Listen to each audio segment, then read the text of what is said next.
Hey everyone, welcome back to the Everyday English channel. I'm Mike. And I'm Rachel. Hey guys. So today's episode is one of the most useful ones we've done for beginners. Yeah, because today we're talking about something you can use every single day.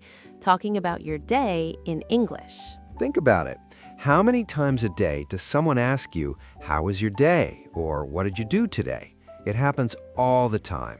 With friends, with family, with colleagues, with classmates, it's one of the most common conversations in daily life. And for beginners, it's actually a perfect topic because you already know your day. You lived it. You just need the English words to talk about it. Exactly. So today we're going to show you how. Simple, natural, beginner-friendly. Step by step. Okay, so let's start with the most basic version. Someone asks, "How was your day?" Let's show a few different ways to answer. Right, because the answer isn't always the same. Some days are great, some days are tough, some days are just normal. So, Rachel, how was your day? Honestly, pretty good. Busy, but good. I had a lot to do at work, but I got through it all. I'm tired, but I feel okay about it. Nice. That's a great natural answer. Now, let me try a different one.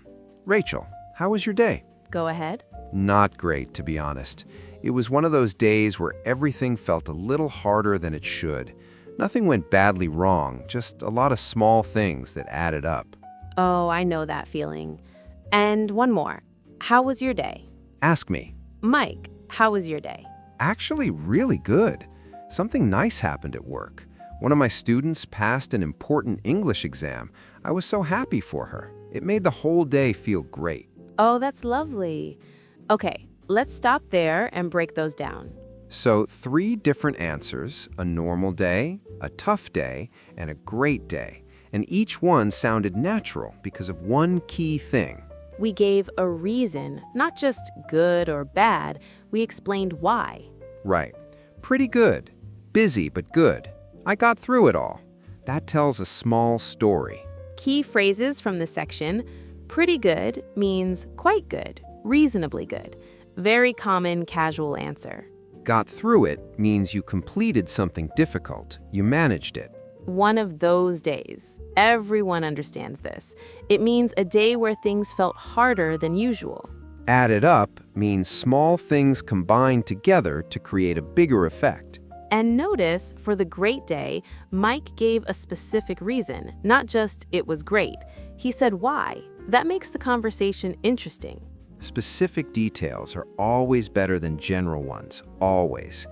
Okay, let's go through the day step by step, starting with the morning. Rachel, what did you do this morning? So I woke up at about 7, a little later than usual. My alarm went off, but I hit snooze twice. Classic. I know. So I got up, made coffee, that's the first thing I always do, and had a quick breakfast, just some toast and fruit. Then I got ready and left the house around 8:30. Did anything happen on the way to work? Actually, yes. The bus was late, so I ended up waiting about 15 minutes in the cold. Not the best start. Oh no, I hate when that happens. Was the rest of the morning okay? Yeah, once I got to work, it was fine. I had a team meeting first thing. Those can be a bit long sometimes, but this one was actually pretty useful. Oh, good. What was it about? We were planning a new project, still in the early stages, but it's exciting. I like the beginning of a project when everything feels possible. That's such a nice feeling. Okay, my turn. My morning was very different. I woke up early, around 6, because Max, my dog, was already awake and ready for his walk. Max doesn't do lions, does he? Never. So we went for a walk, which actually I love. The city is so quiet at that time. It's peaceful. Then I came home, made breakfast, and prepared for my first class.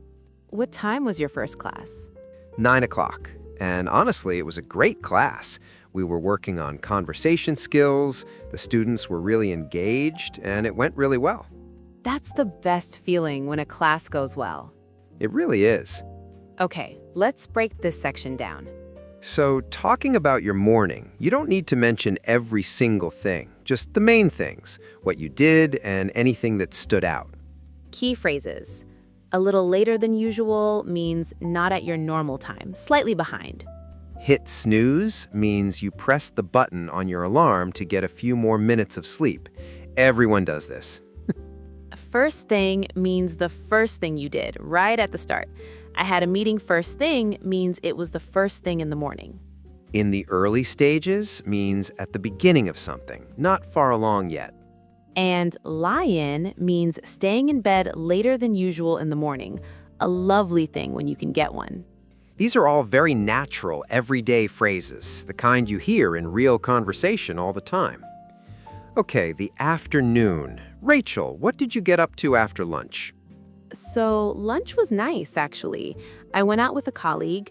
We tried this new sandwich place near the office. Really good, simple, but really fresh. Oh, nice. Do you usually go out for lunch or eat at your desk? Mostly at my desk, honestly, which I know isn't great, but today was a nice change. It's good to actually step away for a bit. Yeah, a proper break makes the afternoon so much better. Completely.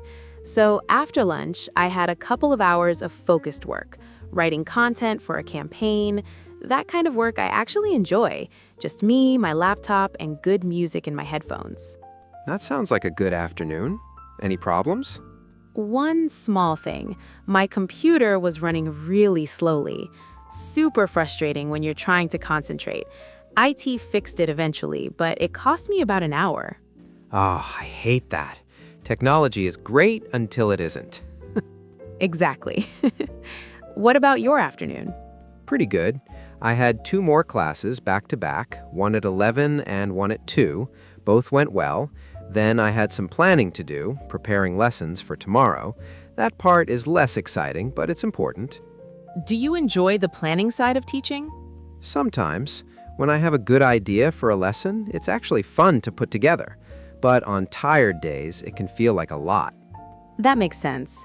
What did you do after you finished? I went to the supermarket, which I always leave too late, and then came home, took Max for his evening walk. Max gets 2 walks a day? Every day. He expects it. No negotiation. He really has trained you well. Completely. Let's pause and break this section down.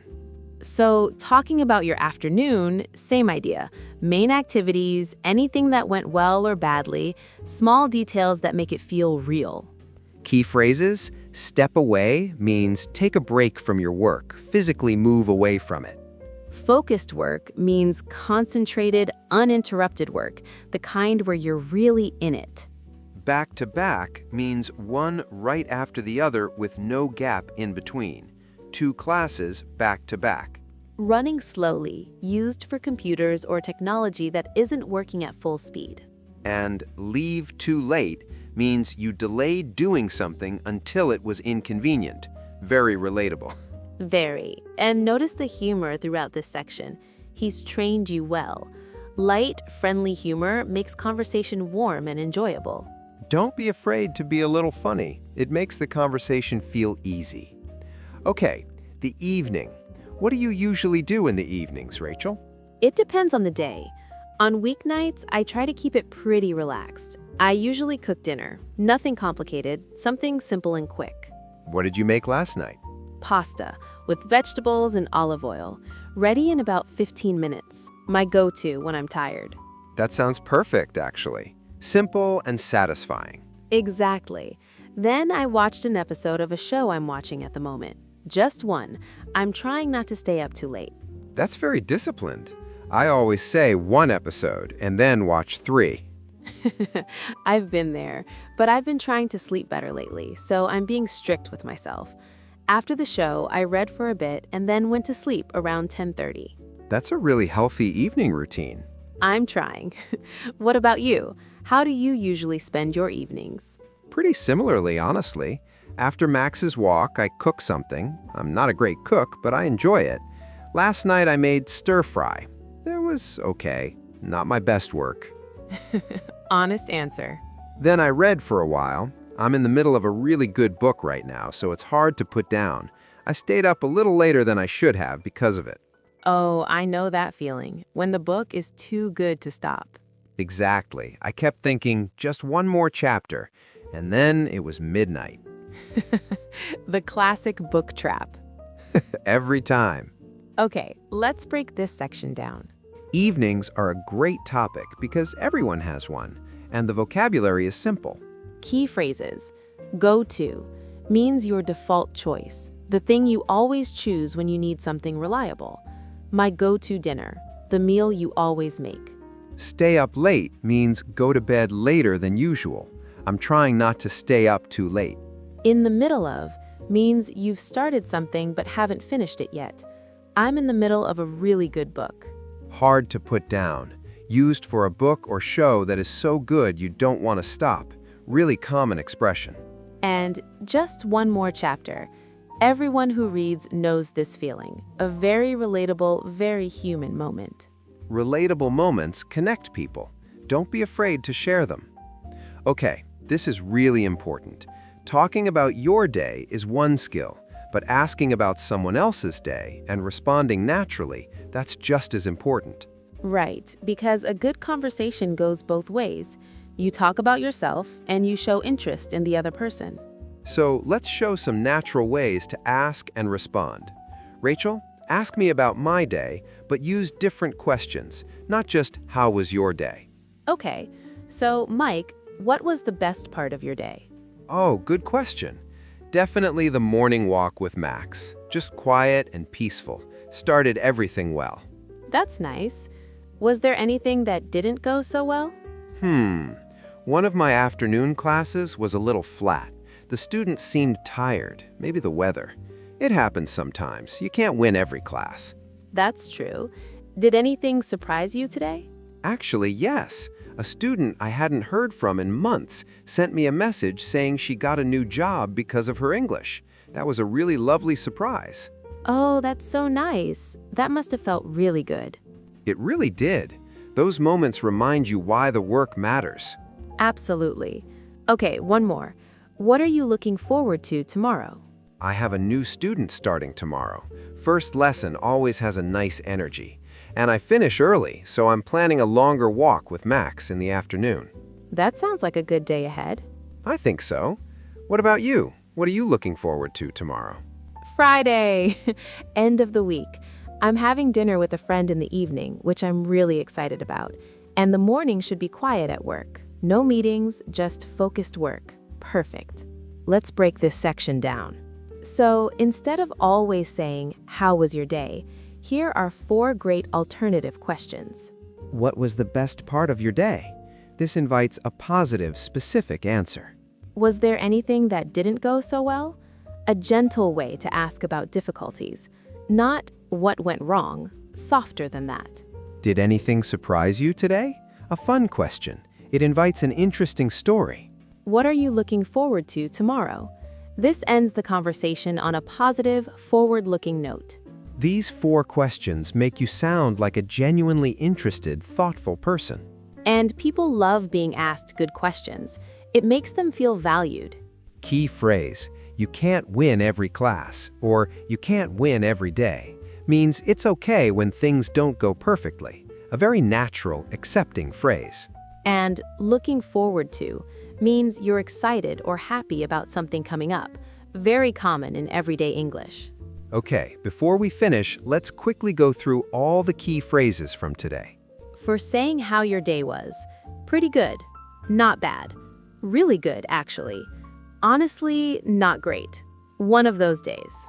For talking about what you did, I woke up at, I got ready and, I had a meeting at, I went out for lunch at, I finished work at.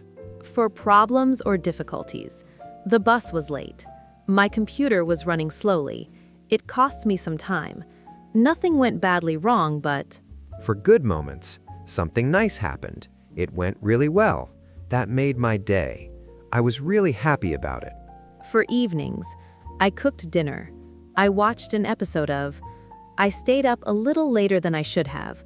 I read for a bit and went to sleep at. For asking about someone else, what was the best part of your day? Did anything surprise you? What are you looking forward to tomorrow? All simple, all natural, all useful from today. All right, let's bring it all together. So today we practiced talking about your day in English, morning, afternoon, and evening, and asking about someone else's day too. And the key to making it sound natural is simple. Give a reason, give a detail. Don't just say good or fine. Add one small thing that makes it real. Pretty good. I had a nice lunch with a colleague. Not great. The bus was late and my computer was slow. Really good, actually. Something unexpected made me smile. One extra detail. That's the difference between a conversation and just an answer. Your challenge today. Tonight, before you sleep, write 5 sentences in English about your day.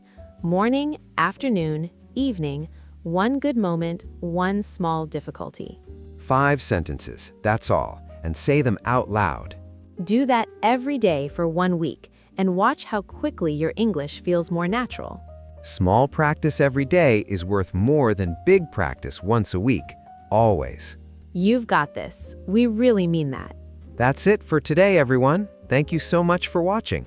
If this helped you, please hit like and subscribe. It really does help us reach more learners just like you. And leave a comment below. Tell us how your day was today, in English. We read every single comment, and we love hearing from you. New episodes every week. Make sure you're subscribed so you never miss one. Until next time, keep it simple, keep practicing, and keep growing. See you in the next one. Bye, everyone. Bye.